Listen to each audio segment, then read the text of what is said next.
ലഹരിക്കെതിരെ കർമ്മ പദ്ധതിയുമായി മുക്കം നഗരസഭ. ഇതിന്റെ ഭാഗമായി നഗരസഭ ആരോഗ്യ വിഭാഗത്തിന്റെ നേതൃത്വത്തിൽ മുക്കത്ത് വിവിധ വകുപ്പ് മേധാവികളുടെയും കക്ഷി നേതാക്കളുടെയും യോഗം നടന്നു. മുക്കം വ്യാപാര ഭവൻ ഓഡിറ്റോറിയത്തിൽ നടന്ന യോഗം നഗരസഭാ ചെയർമാൻ പി.ടി. ബാബു ഉദ്ഘാടനം ചെയ്തു.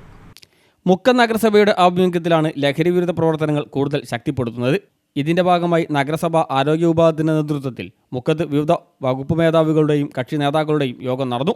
മെയ് 30-നുള്ളിൽ എല്ലാ ഡിവിഷനുകളിലും വിപുലമായ ജനപങ്കാളിത്തത്തോടെ ജനജാഗ്രതാ സമിതി യോഗങ്ങൾ സംഘടിപ്പിക്കുന്നതിനും വിദ്യാലയങ്ങളുമായി ബന്ധപ്പെട്ടുള്ള ജാഗ്രതാ സമിതി പ്രവർത്തനം സജീവമാക്കാനും തീരുമാനമെടുത്തു. മുക്കം വ്യാപാര ഭവൻ ഓഡിറ്റോറിയത്തിലാണ് യോഗം നടന്നത്. നഗരസഭാ ചെയർമാൻ പി.ടി. ബാബു ഉദ്ഘാടനം ചെയ്തു.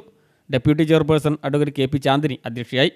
വിവിധ സ്റ്റാൻഡിംഗ് കമ്മിറ്റി ചെയർപേഴ്സൺമാരായ റൊബീന, മുഹമ്മദ് അബ്ദുൽ മജീദ്, ഇ സത്യനാരായണൻ എന്നിവരെ കൂടാതെ ജനപ്രതിനിധികൾ, വിവിധ രാഷ്ട്രീയ പാർട്ടി നേതാക്കൾ, പോലീസ്, എക്സൈസ് ഉദ്യോഗസ്ഥർ, സന്നദ്ധ സംഘടനാ പ്രവർത്തകർ, കുടുംബശ്രീ പ്രവർത്തകർ, റെസിഡൻസ് അസോസിയേഷൻ ഭാരവാഹികൾ, വ്യാപാരി സംഘടനാ പ്രതിനിധികൾ, വിദ്യാലയങ്ങളിലെ പ്രധാനാധ്യാപകർ, PTA ഭാരവാഹികൾ തുടങ്ങിയവരും പങ്കെടുത്തു.